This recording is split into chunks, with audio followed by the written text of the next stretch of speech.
You guys, I don't even know how to start this, but I turned 22 last week and my situationship, the man I've been seeing for like 4 months, showed up at my birthday party with his actual girlfriend.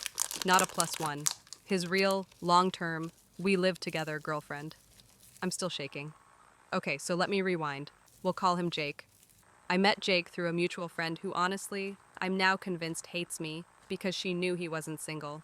But whatever. Jake was charming, funny, and dangerously good at saying all the right things. And yes, we had the talk. I was like, so, are you talking to anyone else? And he gave me that whole, I deleted all my apps, I'm just vibing with you speech. Girl, I believed it. Fast forward, it's my birthday. I booked this cute rooftop bar. I invited all my friends, and yeah, I invited Jake. I even got him a little reserved spot at the table.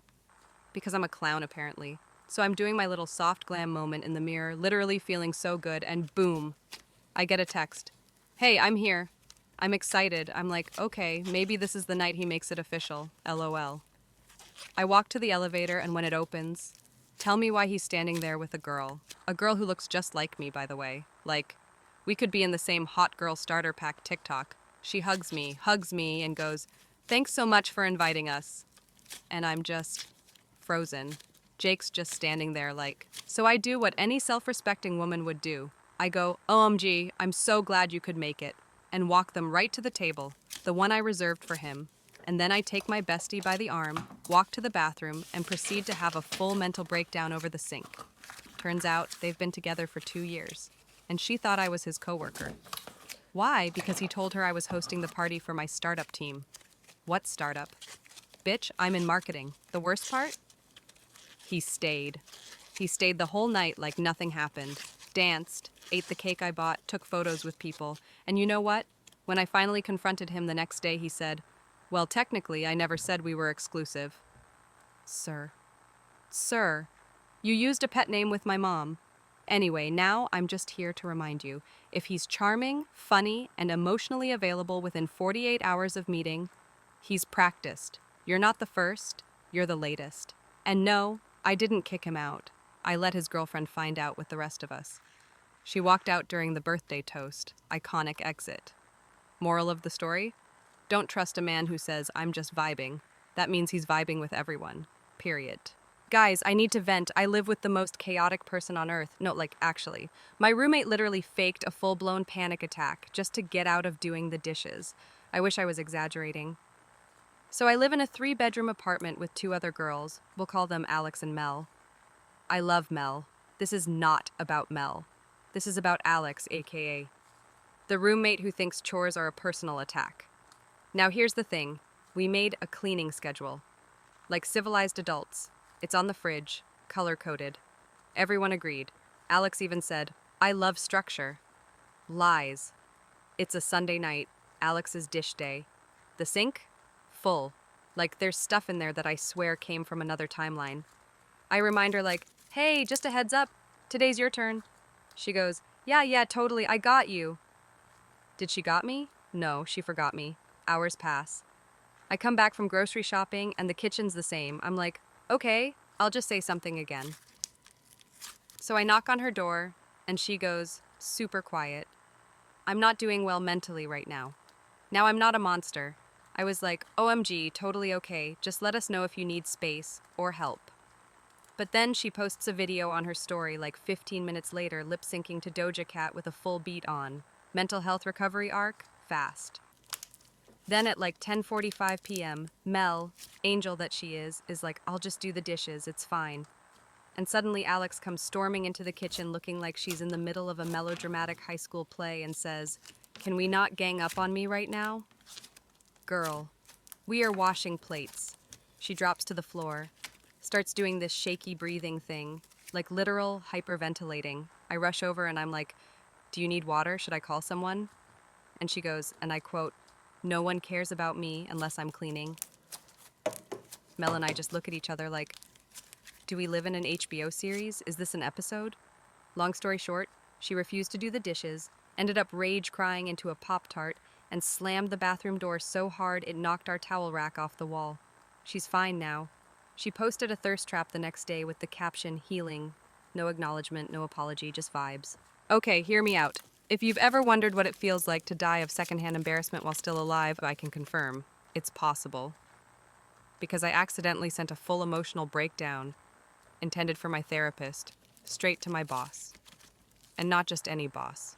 My corporate HR certified keeps a live, laugh, love mug on her desk boss. So this happened on a Tuesday, which is already the worst day of the week. Not Monday where you expect chaos, not Friday when you have hope.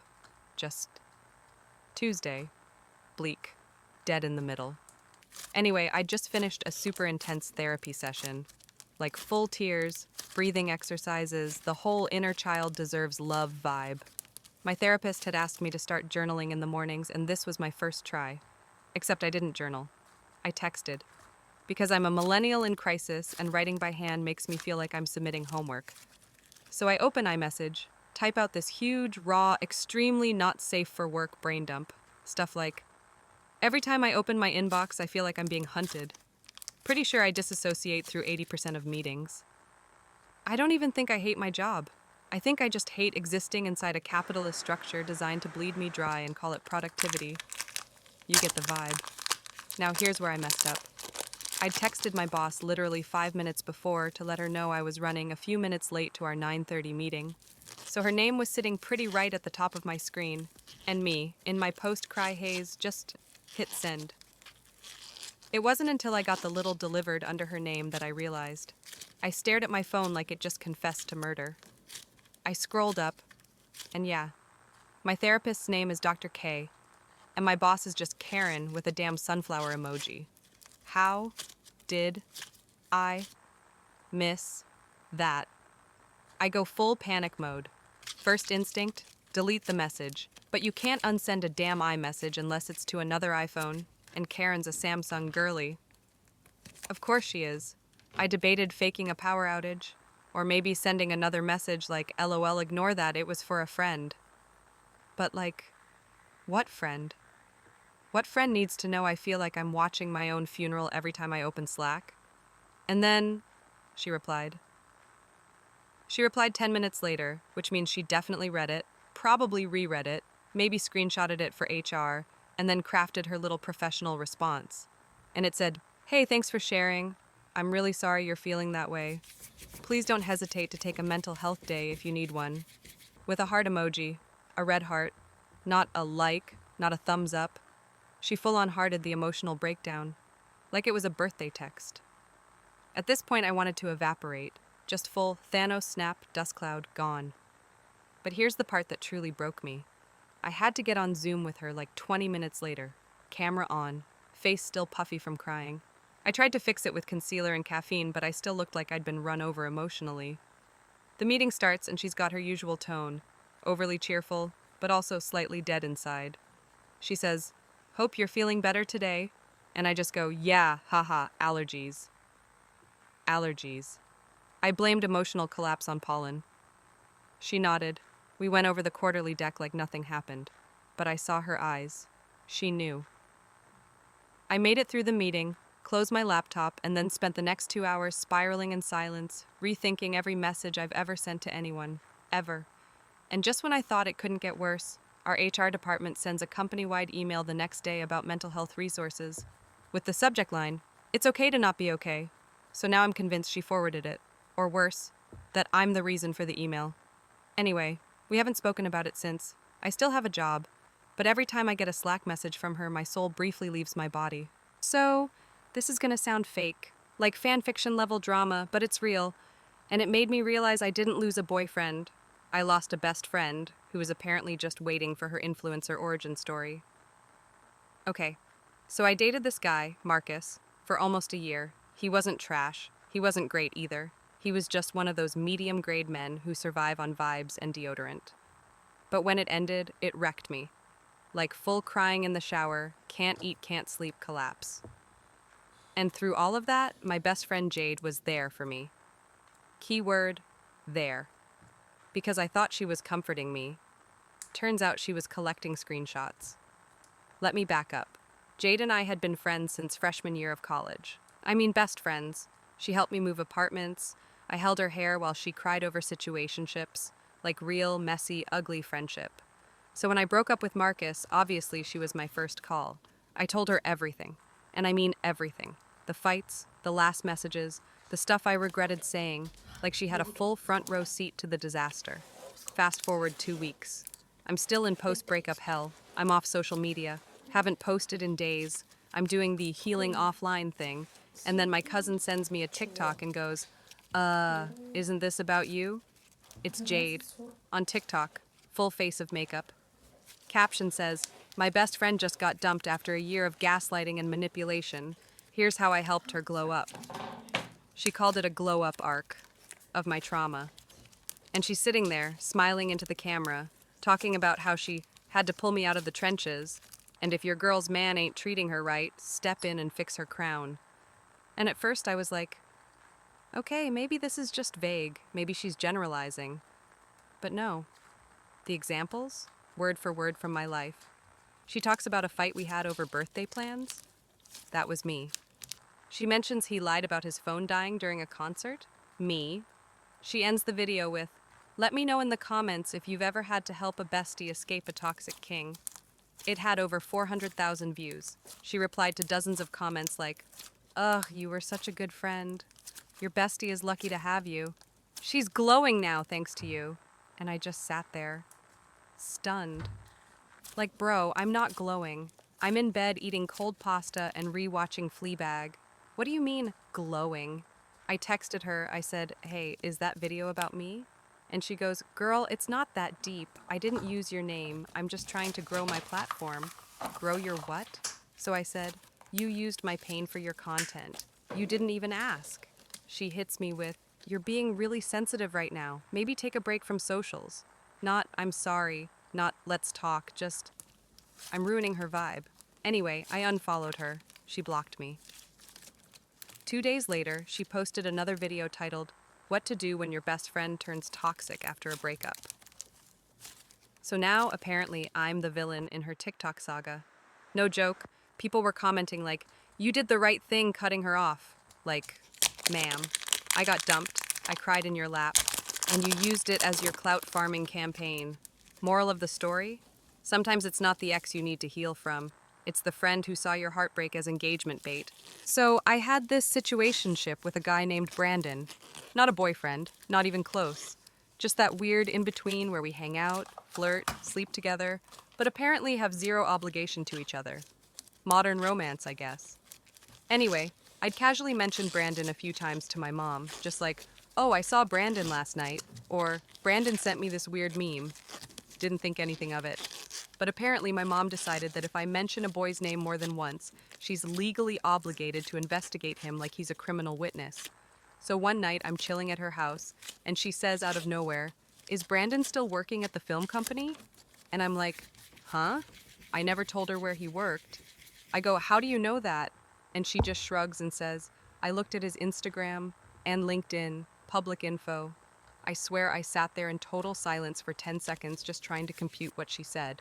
Because this woman doesn't know how to order food from her phone, but suddenly she's pulling up people's employment history like she works for Homeland Security. I say, wait, you looked him up? And she goes, of course, I'm your mother. You think I'm gonna let some random man orbit your life without intel? She proceeds to grab her iPad. Yes, she's an iPad mom, and opens an entire photo gallery. I'm not joking. She's like, I took screenshots in case he ever deletes things.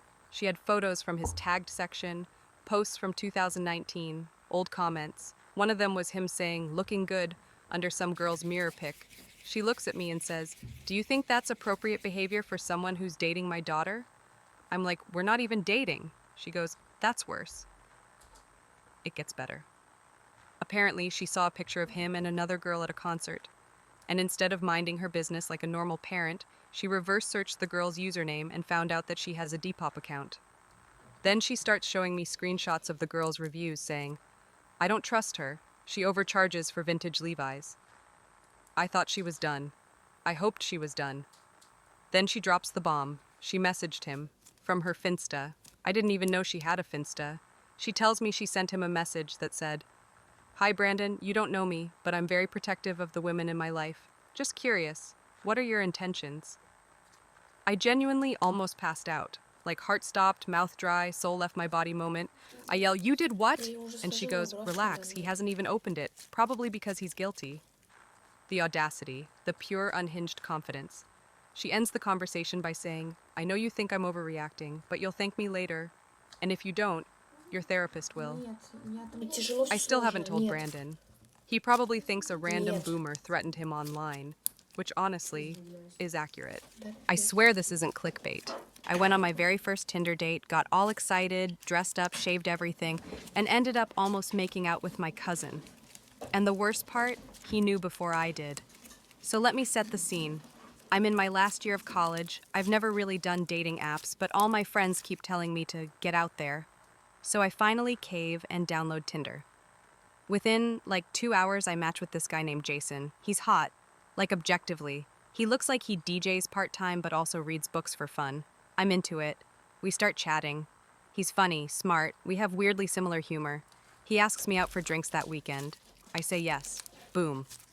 First Tinder date secured. The night comes, and I'm literally pacing my room like a sitcom character. I changed outfits 3 times. I even curled my hair, like I was in it to win it. We meet at this cute little rooftop bar downtown. I walk in, spot him right away. He looks even better in person. Great jawline, soft voice, good cologne. I'm thinking, okay, maybe dating apps aren't a scam. So we sit, we order drinks, we start talking. And something is weird. Not bad weird, just off. He keeps looking at me like he's waiting for something, and I thought maybe he was just shy or nervous. But then he says, "So, do you have a big family?" That's how it started. I go, "Yeah, kind of. Why?" He says, "Where are your parents from again?" And I tell him, "Small town, 2 hours north." He pauses, asks me my dad's name. I say it, and his face drops. He just goes, "Wait, your dad's name is Alan?" And I'm like, "Yeah, why?" He goes, "My mom's brother is named Alan, from that town." There's this weird silence, and I go, "Your mom's name is Linda?" He nods. I'm like, "Linda with the beagles?" He says, "Yeah, she has 3. So I just stare at him, and he's staring at me, and I finally say, "Are you joking?" And he goes, "No, I think we're cousins." We sit there in absolute horror, like 2 people who were just emotionally T-boned. Because this wasn't like 12th cousin 3 times removed. This was real. Like I have sat at your mom's table at Thanksgiving, real. I literally pulled out my phone and texted my dad, "Do you have a sister named Linda?" He goes, "Yeah, why?" I respond, "'Kay, cool. Just matched with her son on Tinder, and we're drinking margaritas together. Love that for us." My dad called me instantly. Full panic. I had to leave the bar just to take the call. He's like, "Please tell me you didn't..." I'm like, "No, we just got drinks, but I almost made out with him, and you're partially to blame." When I went back to the table, Jason had already paid the bill. He looked so embarrassed he couldn't make eye contact. He just said, "Well, at least we know the family has good genes," and walked me to my car like the gentleman cousin he apparently is. We never spoke again. So I worked for this company that loved to talk about team culture and open communication, but the reality was just one long corporate gaslight. And nothing sums it up better than the day my boss muted me on Zoom for breathing too loud. I wish I was joking. I worked remote, right? Fully remote. And our team had this Monday morning all-hands meeting every week, the kind where half the team's cameras are off, one person is actively cooking breakfast, and the rest are pretending to take notes while playing Wordle. It's a waste of time, but mandatory. So this one Monday, I'm presenting. Like full Google Slides, metrics, the whole thing. I spent actual hours on this because it was Q4 updates and I'm trying to be taken seriously for once. I start talking, and not even 3 sentences in, my boss, we'll call her Cheryl, clicks that little mic icon next to my name and mutes me. I sit there frozen, thinking it was an accident. She unmutes me, doesn't say anything. I try again. So as you can see in this slide, muted again. Then I see it. She types in the Zoom chat, "Hey, there's some background noise coming through your mic. Can you try to breathe more quietly?" I read it 3 times. My mic was picking up my breathing. And apparently, it was too much. Like, "Sorry, Cheryl, I didn't realize existing was disruptive to Q4 productivity." I respond in the chat, "That's just me breathing." She replies, "Right, If you could mute when not actively speaking, that'd be helpful. I'm literally presenting. I am actively speaking. So at this point, I'm pissed, but I stay calm. I finish the presentation, on mute, by the way, clicking through my own slides like a PowerPoint ghost while Cheryl reads my notes out loud like I'm not there. Afterward, I messaged her privately and said, "Hey, that felt a little dismissive. I'd appreciate a heads up next time." She replies, "We can discuss tone and professionalism during your next one-on-one." Oh, okay.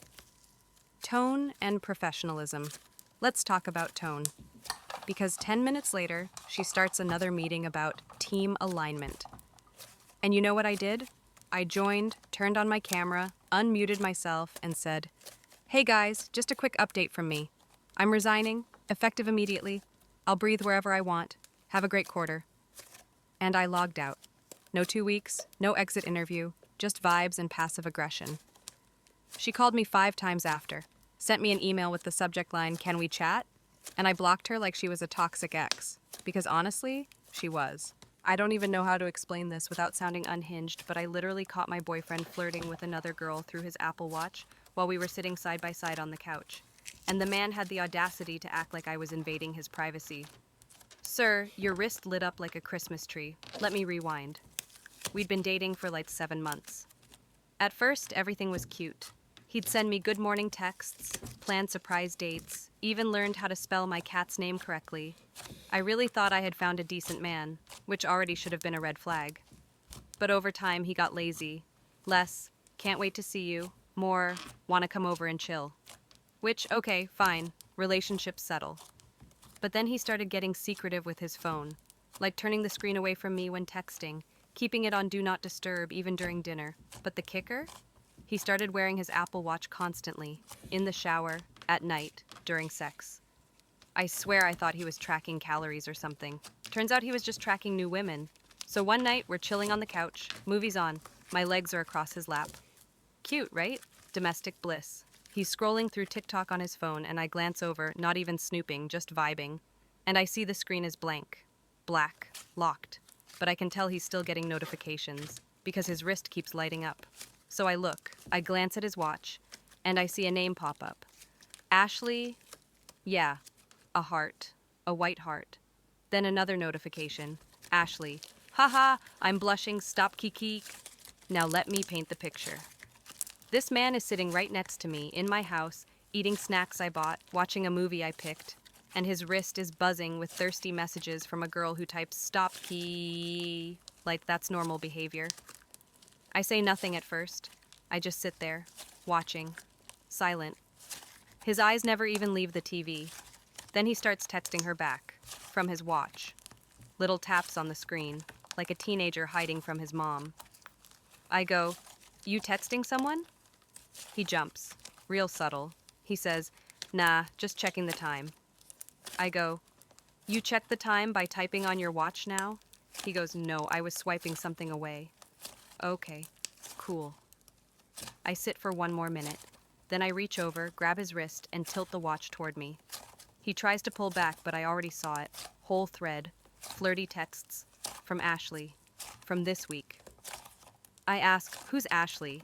He goes, "She's just a friend, we joke around like that."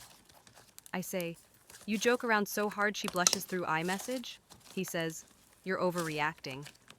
Of course. So I go into full surgical mode. I grab my phone, open Instagram, type in Ashley with his last name. Boom.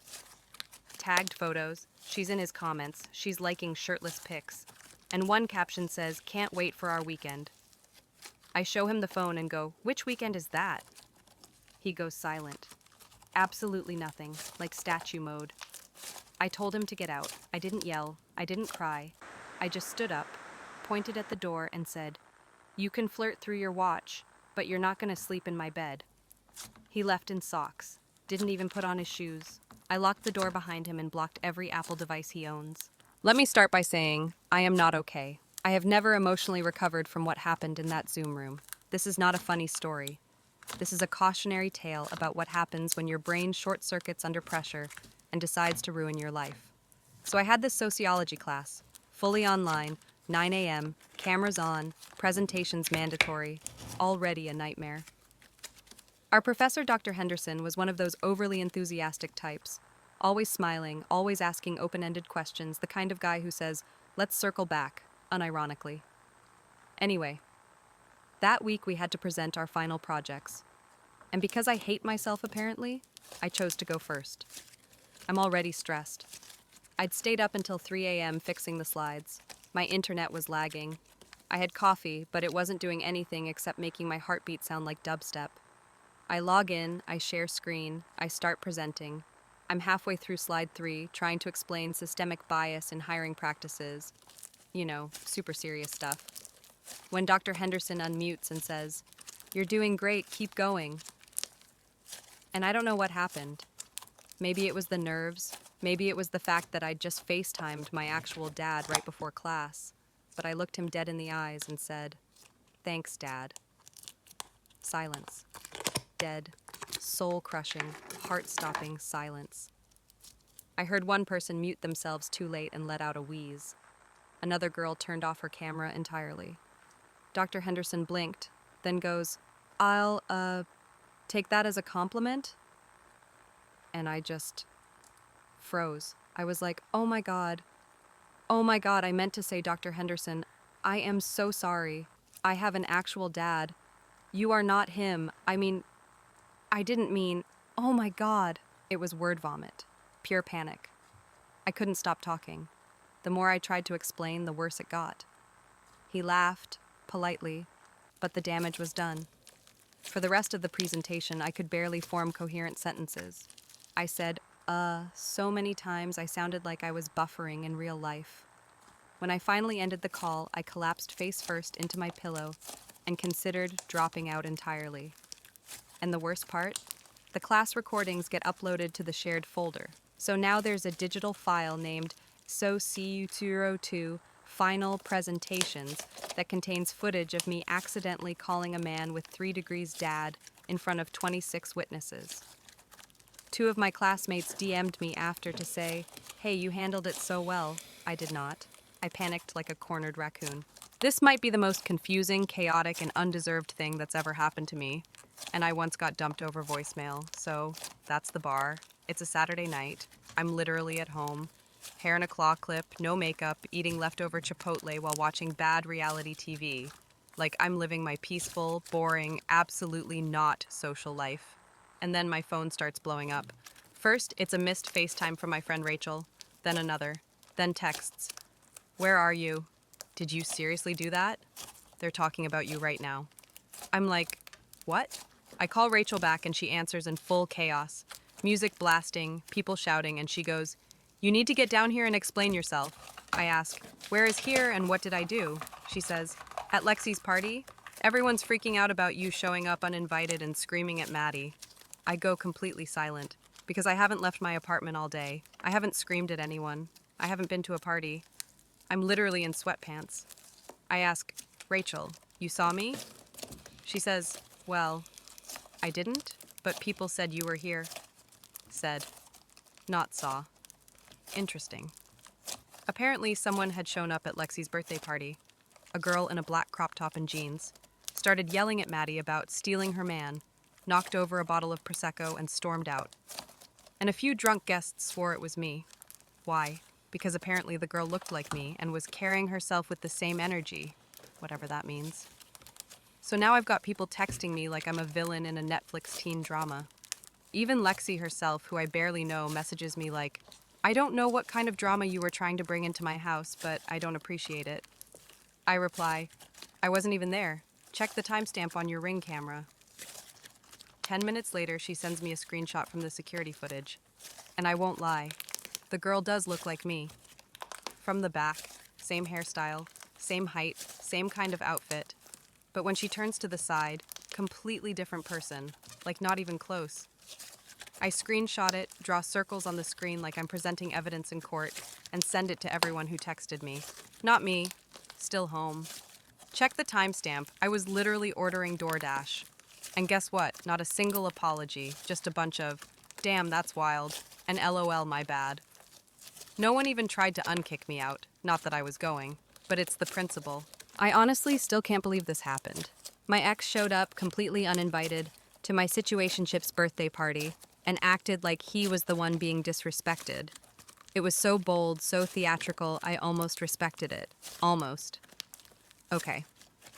So, for context, I broke up with my ex, Daniel, 3 months ago. It was messy. He cried, then ghosted me, then posted cryptic IG captions like, "Some people never deserved my loyalty." The usual male post-breakup spiral. But I moved on. Fast. And I started casually seeing this guy, Eli. Eli is sweet, soft-spoken, doesn't say weird stuff about alphas. A solid rebound. He invites me to his birthday party. I say yes. Obviously, it's nothing crazy. Just a chill house party, music, drinks, some of his friends, some of mine. The vibe was immaculate. Until it wasn't. We're in the kitchen, I'm refilling my cup, and suddenly I hear someone say, "Well, this is awkward." I turn around and there he is, Daniel, my ex, standing in the middle of the party like he's the birthday boy, arms crossed, staring at me like I've just betrayed the entire concept of romance. I freeze. I'm like, "What are you doing here?" He goes, "Funny, I was gonna ask you the same thing." I blink. "This isn't your party." He says, "Yeah, but it's weird seeing you here with him." Him, meaning Eli, the actual birthday person. At this point, people are starting to notice. My friends are looking at me. Eli walks over and is like, "Everything good?" And Daniel just full-on ignores him. Doesn't even acknowledge his existence. Then Daniel turns to me and says, "I swear to God. So this is who you downgraded to?" In front of everyone.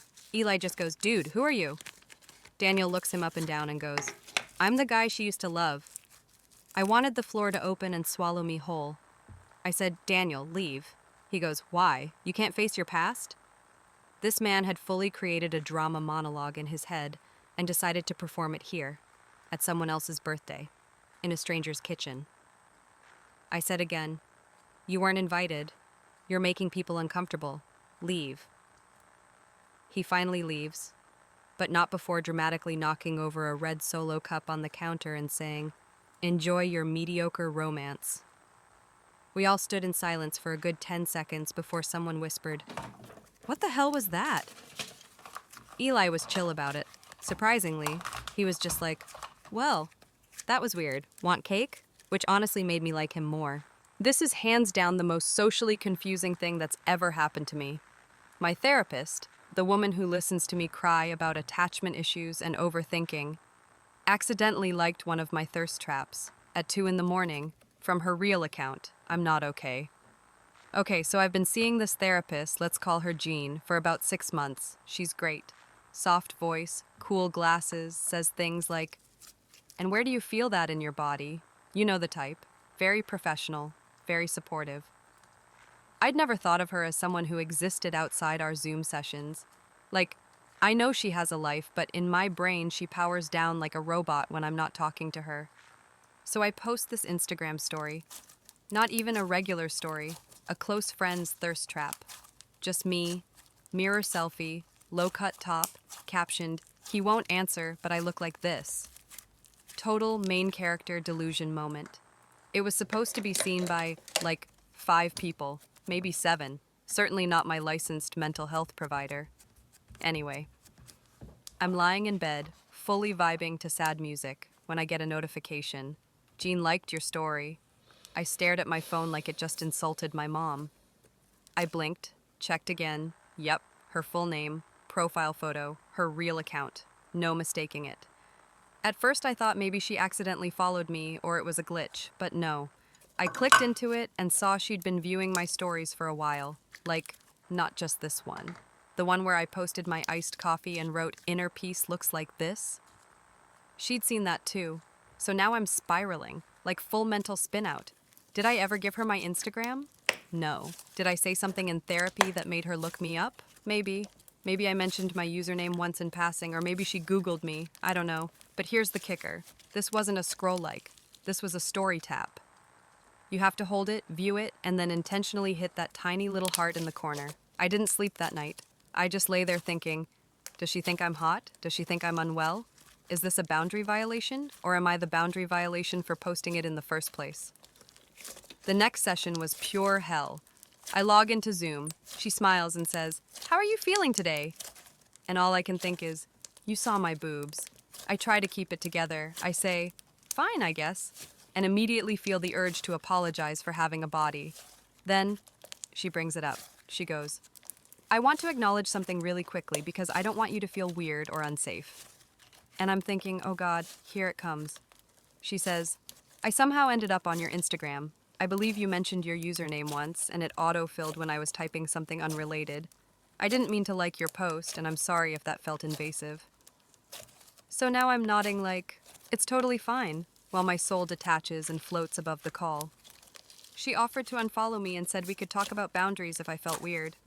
I said, "No, it's fine, let's move on." But inside, I was screaming.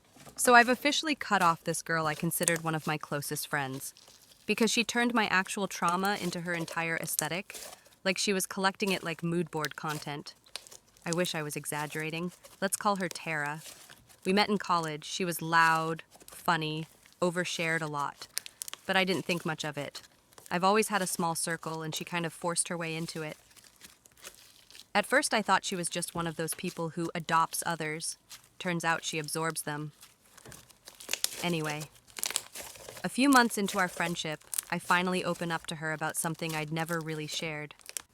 A real thing. Something from my past that still messes me up. I won't get into details, but it involved someone I trusted, crossing a line, and how it affected my ability to feel safe in relationships after that. She listened, cried, hugged me, said I was so strong, and that she was honored I shared it with her. I felt closer to her after that, like maybe I finally had someone who got it. That feeling lasted maybe 2 weeks, because suddenly she started bringing it up, a lot. At first it was subtle, like she's been through so much when introducing me to new people. I brushed it off. But then it got performative.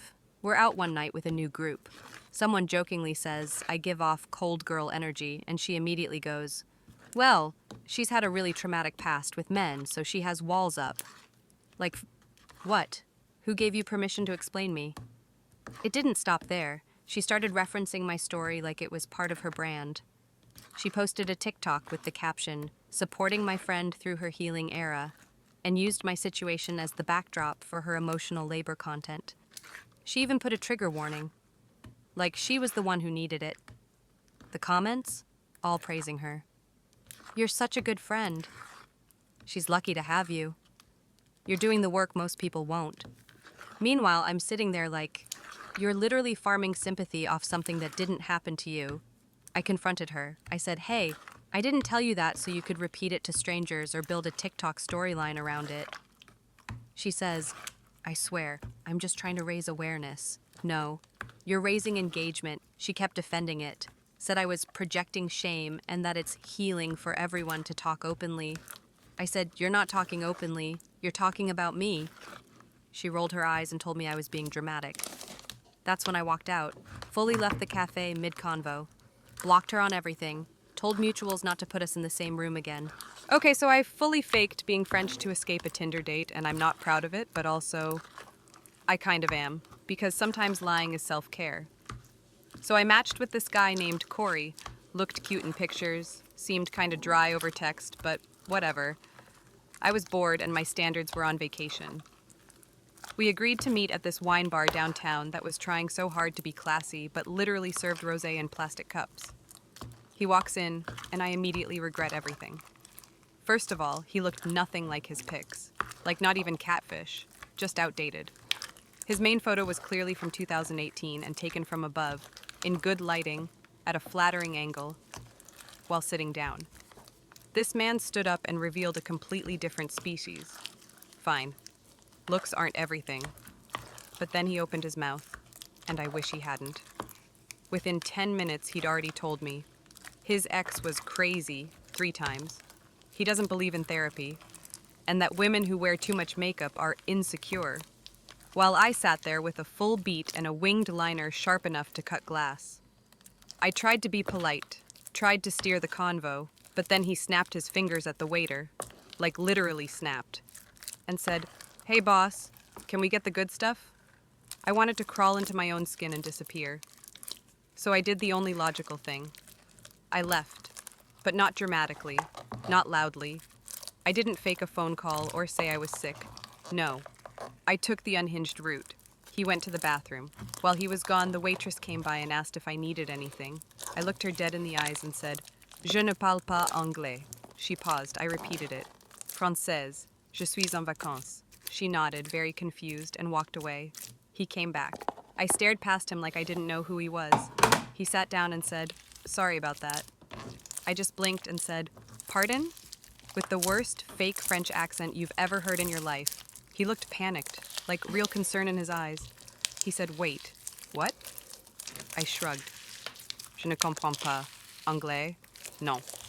He looked at the table, then at me, then back at the table. "Are you joking?" I tilted my head, smiled, and went, "Non." He just sat there, silent. I could see his brain trying to reboot. After about 30 seconds, he goes, "Whatever, this is weird," grabs his coat and leaves. As soon as he was gone, the waitress came back and whispered, "That was so fucking iconic." I tipped her 40%. So I got hired by a company I openly trashed during the interview, and they still offered me the job. And then immediately treated me like I owed them an apology. It was the most awkward onboarding experience of my entire life.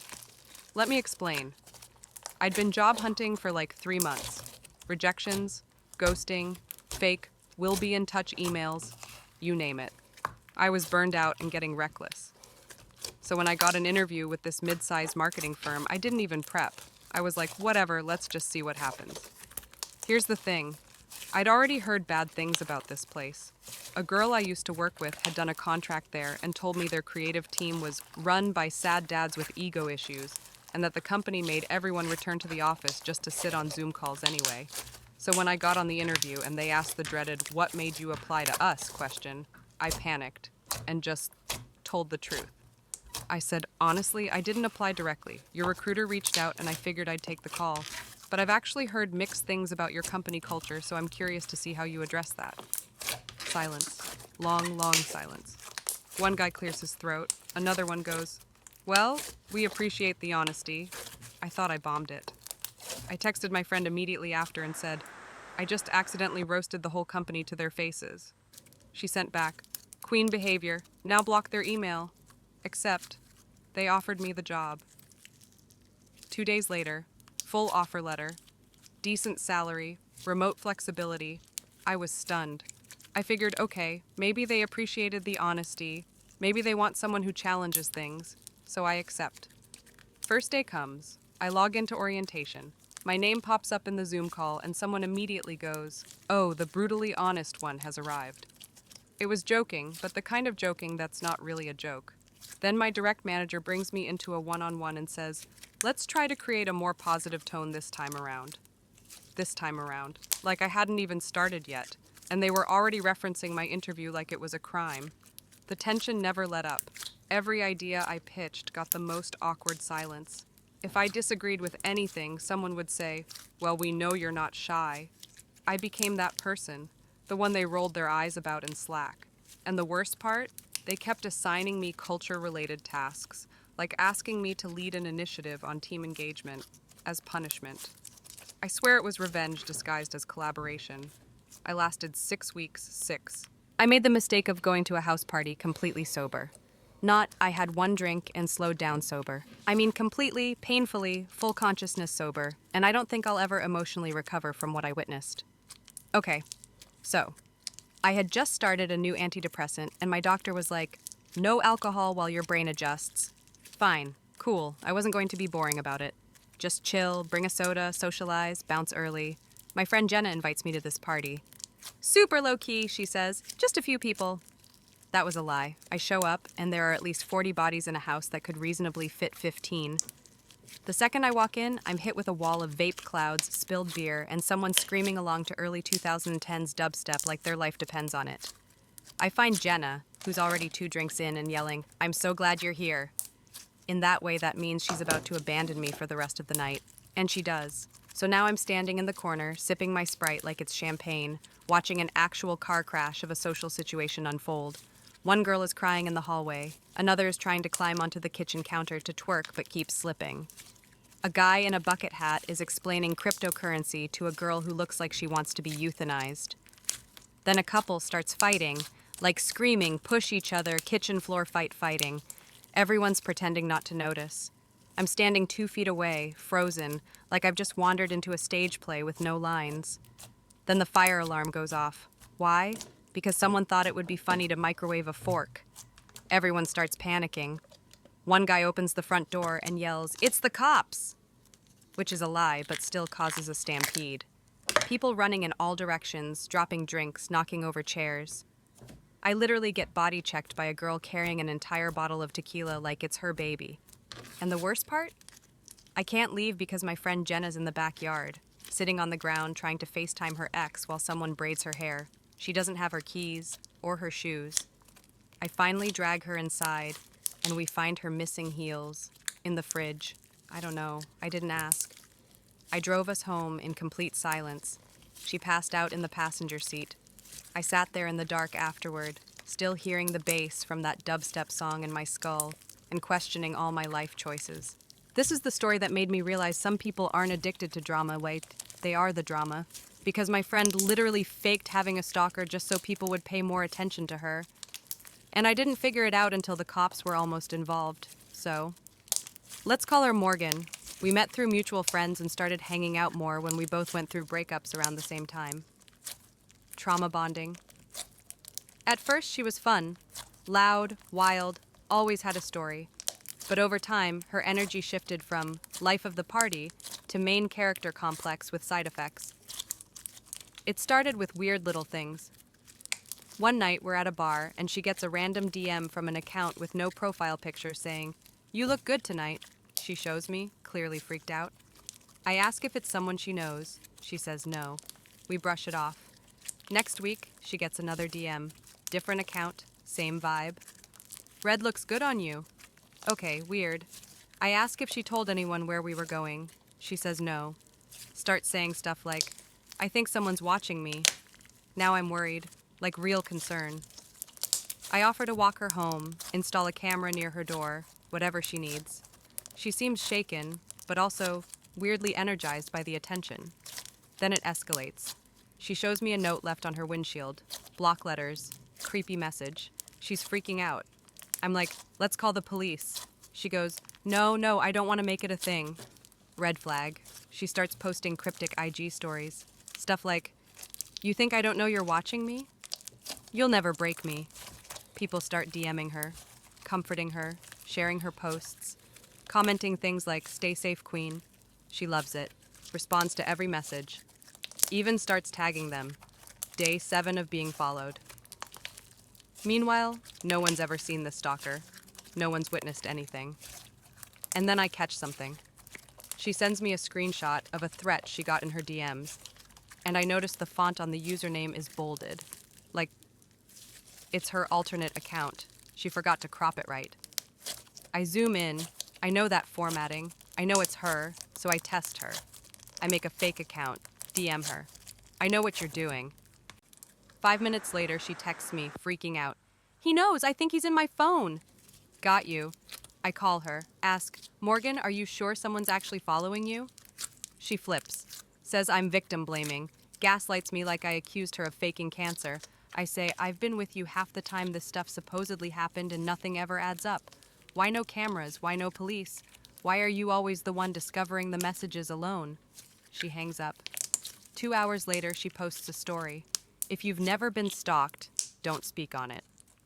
And tags me. I block her, muted, gone. Later, I find out from a mutual friend she admitted to making up most of it. Said she just needed a reason to feel important again. Direct quote. This is the story of how my grandma ruined a perfectly good situationship in under 20 minutes, using nothing but her fork, her eyes, and pure generational rage. And honestly, she was kind of right. So, I'd been seeing this guy for about 2 months. Let's call him Nate. He was cute, funny, the exact right level of emotionally unavailable to keep me interested. We weren't exclusive, but we were definitely more than just talking. Anyway, my family was having this little dinner. Not a full holiday thing, just one of those, we haven't all been in the same room in a while meals. My mom told me to bring someone if I wanted, and for some reason, I thought bringing Nate was a good idea. Spoiler, it wasn't. We walk in, and immediately my grandma clocks him, doesn't say anything. Just looks him up and down in that silent, soul-crushing way old women do when they're trying to figure out what's wrong with you. Dinner starts, small talk, everything's fine. Nate's being polite, doing his little yes ma'am, no ma'am routine. I'm thinking, okay, maybe this won't be a disaster. Then my grandma asks him, so what do you do? Nate says, I'm in between things right now, just focusing on myself. My grandma, without missing a beat, goes, so, unemployed. The table goes silent. Nate kind of laughs and says, well, not exactly. I've been doing some freelance digital stuff. She goes, freelance is what people say when they're unemployed but too proud to admit it. I try to jump in, change the subject, anything. My aunt asks about the salad. My mom pretends to cough. But it's too late. My grandma is locked in. Next target, his tattoos. She goes, is that a mushroom? He says, yeah, I got it on a road trip. She says, figures. Only someone with no job and too much time would tattoo fungus on their arm. Nate's face? Full panic. He tries to joke back, says something like, well, I guess I'm just a free spirit. And she goes, boy, free spirit is code for no plan, no ambition, and no health insurance. I genuinely considered crawling under the table. I pull her aside after and go, why are you doing this? She looks me dead in the face and says, because you're too pretty to waste time with men who think vague optimism is a personality. That night, Nate texts me, your grandma's intense. And I texted back, she's also never wrong. We never saw each other again. So I matched with my professor on a dating app and it was going fine, until we both realized who the other person was, in the middle of class. Like in the same room, face to face, eye contact, mutual horror. Let's rewind. It was mid-semester. I was bored, procrastinating an essay I didn't want to write, so I opened Bumble, as one does. Started swiping, matched with this guy named Sean. Looked mid-30s, bookish but cute, beard, good teeth. His bio said something like, lover of coffee, sarcasm, and deep conversations. Generic, but not a red flag. We started chatting. It was going well. He was funny, knew how to spell, had normal punctuation. I was impressed. I asked what he did, and he said, I work in education, college level. I go, oh cool, I'm in college. He goes, small world. Nothing clicked. We keep talking, joking about bad student emails. He sends a GIF from the office. I send one back. I'm like, this man's actually kind of charming. He asks if I want to get coffee sometime. I say maybe next week. I had a paper due. Next day. I walk into my 10 a.m. seminar, Sociology of Media. We're doing a guest lecture that day because our usual professor was out. Some new guys filling in. I walk in, sit down, pull out my laptop, and don't even notice the guy until he starts talking. He says, hey everyone, I'm Professor Sean, and my head snaps up. It's him, from Bumble. Same beard, same voice, same eyes I flirted with last night. He sees me, makes eye contact, freezes, then just keeps going, keeps teaching. But his voice cracks like 3 times, and I'm trying not to burst into flames in the second row.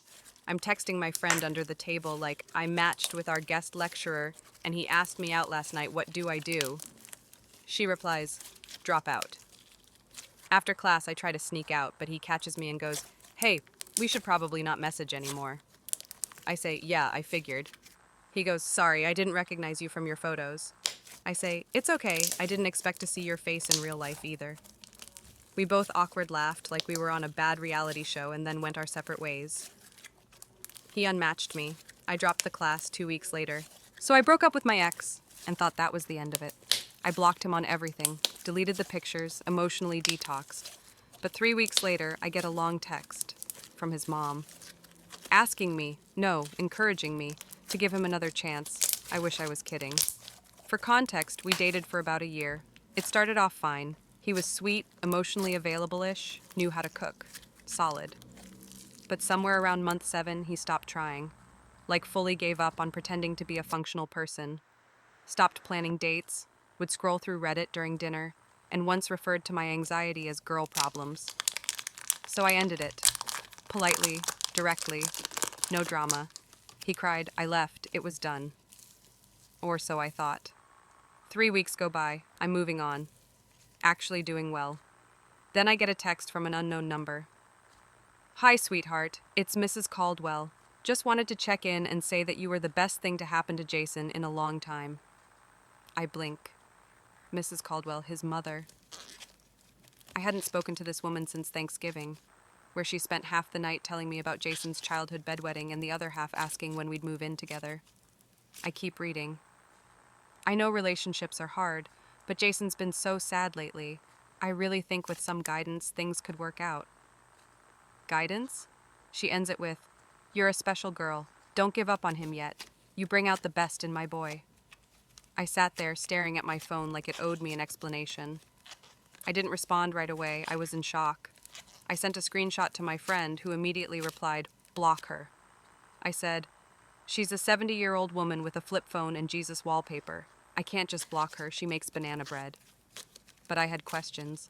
Did Jason ask her to reach out? Did she volunteer? Does she think I'm going to read that text and suddenly show up at his house like, Hey, Mrs. Caldwell, I'm back to fix your broken son? I waited a day, then finally responded with, I appreciate the message, but my decision to end things with Jason was final. I hope he's doing well, and I wish your family the best. She never replied, but I did see she viewed my next Instagram story 3 times.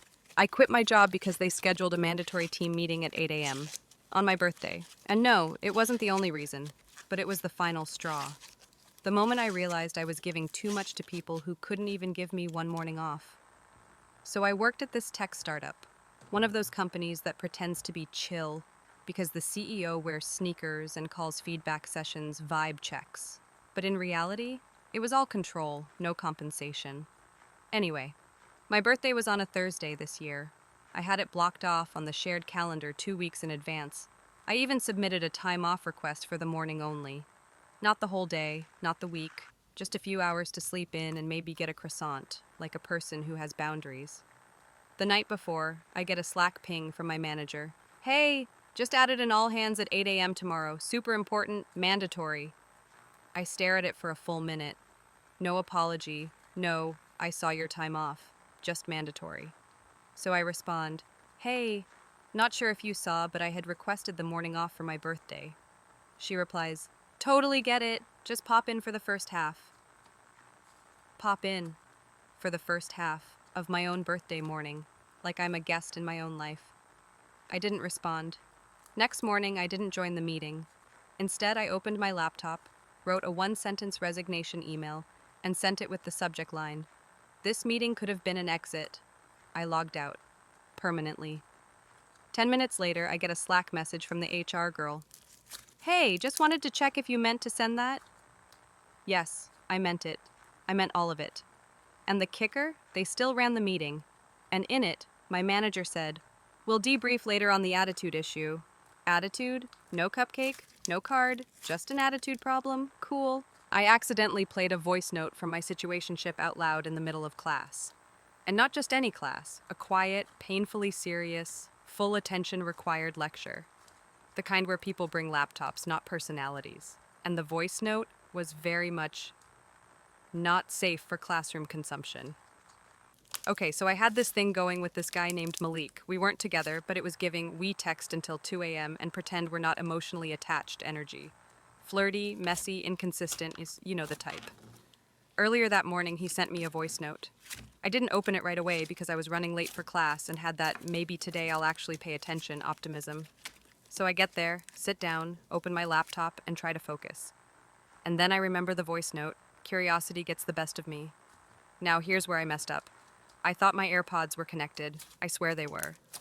I even tapped the little Bluetooth icon and saw them pop up. So I hit play, and that's when Malik's voice blasts through my speakers. Loud, confident, unfiltered. Yo, if I was there right now, I'd be biting your neck and making you beg. I died, like physically twitched. Flinched so hard I bumped my desk and dropped my pen. The entire row turned to look at me. My professor paused mid-sentence. I fumbled to close the app, nearly closed my whole laptop, somehow turned on screen mirroring for half a second. It was chaos. I just sat there, frozen, trying to pretend it didn't happen, as if everyone didn't just hear Malik's fantasy narration at full volume. The girl next to me stifled a laugh. The guy on the other side leaned away like I had a contagious disease. Professor just went, "Anyway," and kept going, but the moment was branded into the collective classroom memory. After class, one guy actually came up to me and goes, "Hey, just want to say that was bold." Bold? I deleted the voice note. I muted Malik. I almost dropped the course. But the worst part? The next day, Malik texts me, "Hope your classmates enjoyed that preview."